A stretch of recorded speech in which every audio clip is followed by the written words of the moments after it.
Queridos internautas, sejam bem-vindos no nosso terceiro programa da série Entrevista.com. Hoje nós iremos conversar com um ilustre convidado que eu conheci nessas andanças de trabalho como professor de música e ele, como professor de dança, um grande profissional, por sinal, eu já tinha conhecido ele como performance, como dançarino. E por mais que a gente já tenha o conhecimento aqui da vinheta, que vocês vão ver o nome dele, mas ele irá se apresentar. Então, roda a vinheta!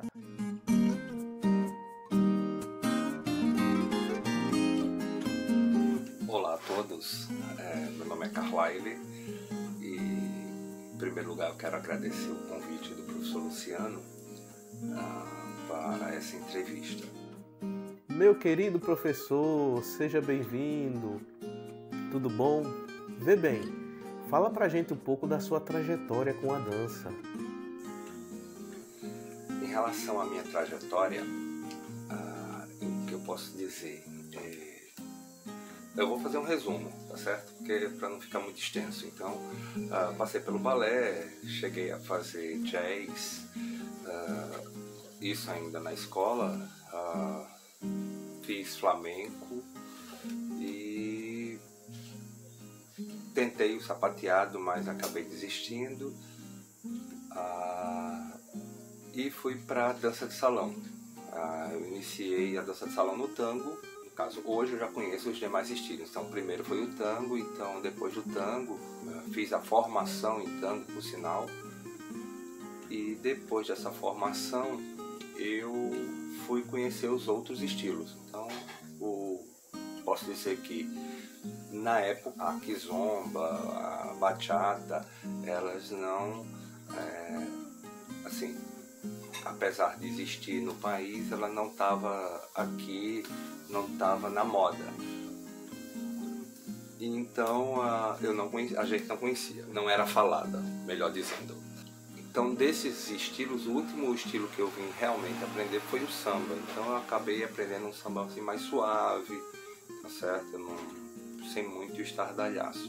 Mas é essa a minha trajetória na dança de salão, balé, outras danças após o balé. Eu estava tentando me encontrar assim,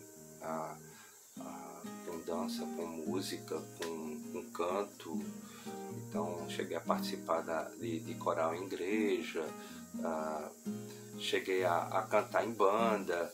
Então é muito assim, tô muito ligado à arte. Acabou a dança se sobressaindo com isso, apesar de eu nunca ter pensado assim, eu vou ser professor de dança. Não, isso nunca tinha sido o meu objetivo.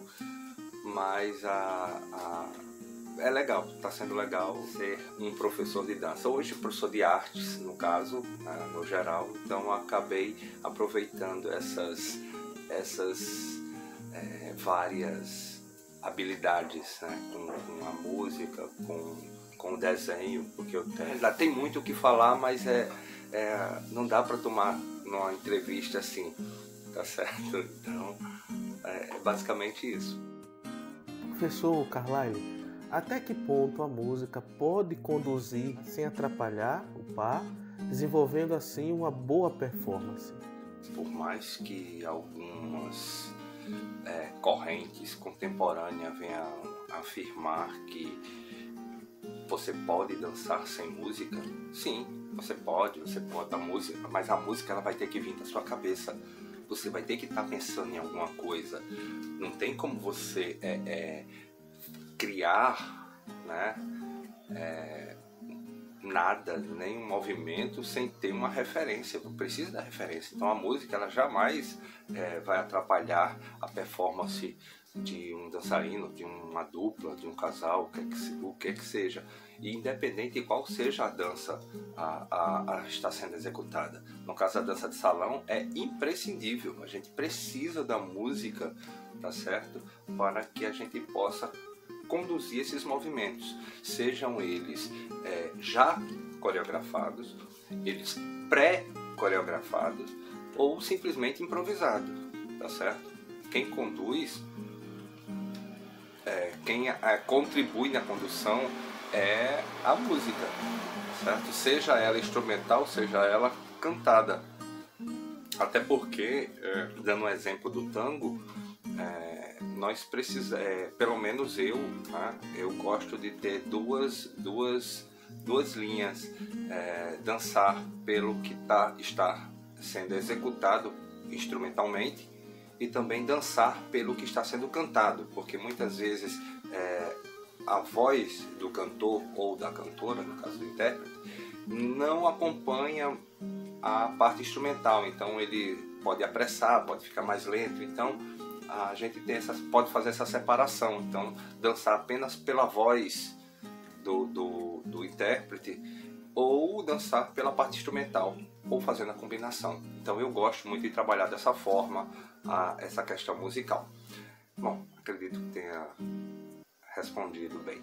Professor, é verdade que o bom dançarino, independente dele ser amador ou profissional, ele não dança só com o corpo, mas também com a alma? O que eu posso afirmar é que ele dança utilizando todos os seus sentimentos. Senão vai ficar mecânico. Então quem está dançando, ele dança utilizando os sentimentos. Então eu vejo que vem de dentro, sim, mas por causa dos sentimentos. Tá? Ele busca todos os sentimentos. Ele pode dançar utilizando a raiva, pode utilizar dançando o amor, pode dançar expressando o que está sentindo em relação à alegria, tristeza. Então essas expressões do sentimento, elas são passadas para a dança naquele momento. Tá certo? Posso achar um exagero a pessoa chegar, eu danço com a alma. Bom, eu não vejo assim dessa forma tão exagerada, mas o artista em si, eles gostam dessas vias poéticas, né, para se expressar, então de repente fica valendo, né? Bom, é isso. Professor Carlalho, o que a música pode conseguir por meio da dança na formação escolar para crianças, jovens e também adultos? Como eu já disse, a dança e a música, elas caminham muito juntas. Elas têm essa dependência que vem da pré-história. Então é muito antiga essa relação música e dança, dança e música. E a questão dela na escola é mais necessária do que as pessoas imaginam. Se você parar para ver, tanto a música como a dança utilizam elementos matemáticos em seus trabalhos. A métrica musical é matemática pura. As coreografias de dança, apesar de trabalhar com o corpo, elas realizam, durante as suas execuções, elas criam formas. Tá certo? E essas formas estão ligadas às questões geométricas. Então, está ligado à matemática. Você tem a questão de fazer essa interdisciplinaridade também dentro da história, tá certo? Porque você precisa ter um referencial histórico para poder chegar ao que é a música, ao que é a dança, tá bom? Você pode utilizar a física para explicar determinados eventos dentro da dança. Em relação a trabalhar essa colaboração da música e da dança na escola, eu nem discutiria tanto com as pessoas que dizem que não é necessário. Só chegar e falar, pessoal, o que vocês conseguiriam construir hoje ou realizar hoje se a gente não tivesse a arte. Não vou nem falar de música e de dança, tá bom? Vou falar no geral, porque as pessoas às vezes esquecem, né, que tudo basicamente começou pelas artes. Depois é que veio a linguagem.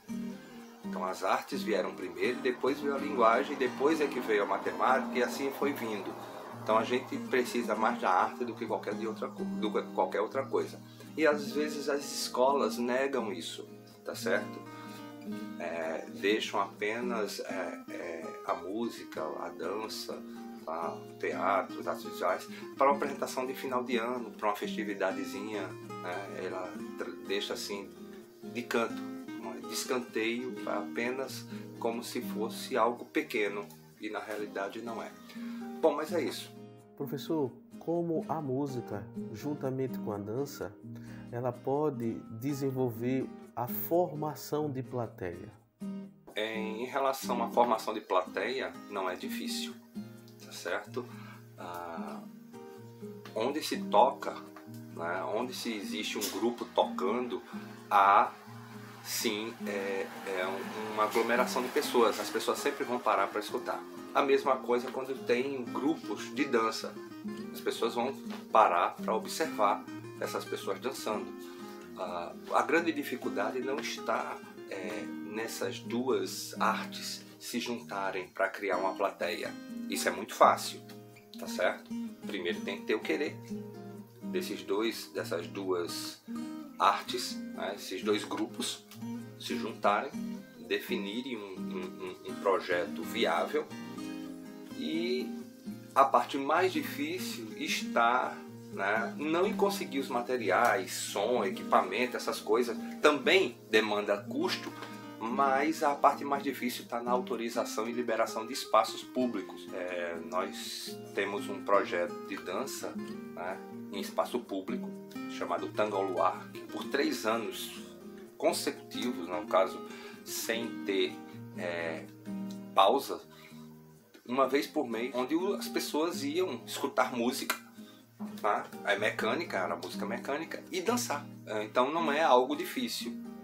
Agora a liberação não está sendo dada, apesar dos próprios poderes municipais e estaduais estarem utilizando politicamente os espaços, tá, para os seus fins, mas para a gente eles não estão liberando. Existe a necessidade de mostrar esses trabalhos, até porque a gente não ganha nada com isso, tá certo? É um trabalho que a gente faz e sempre fez de forma gratuita, gastando do nosso próprio bolso, porque a gente não recebe recurso de nada, tá bom?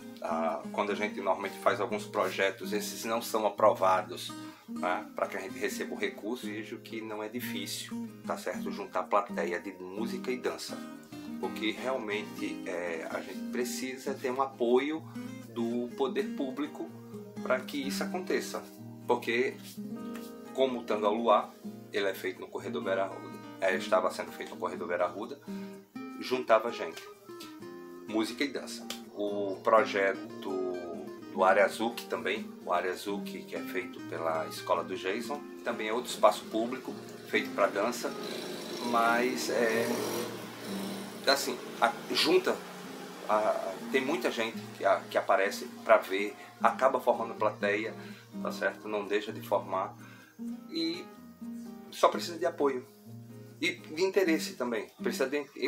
Muitas vezes a gente sabe, todo mundo precisa ganhar dinheiro e acaba a gente não tendo apoio das pessoas da música, entendeu? Porque normalmente acontece os projetos nos finais de semana, final de semana a galera tá tocando, precisa ganhar dinheiro, toca num casamento, numa festa, e a gente sabe, tem todos esses problemas, mas não é difícil. Formar plateia é uma coisa simples, basta ter o interesse, tá bom?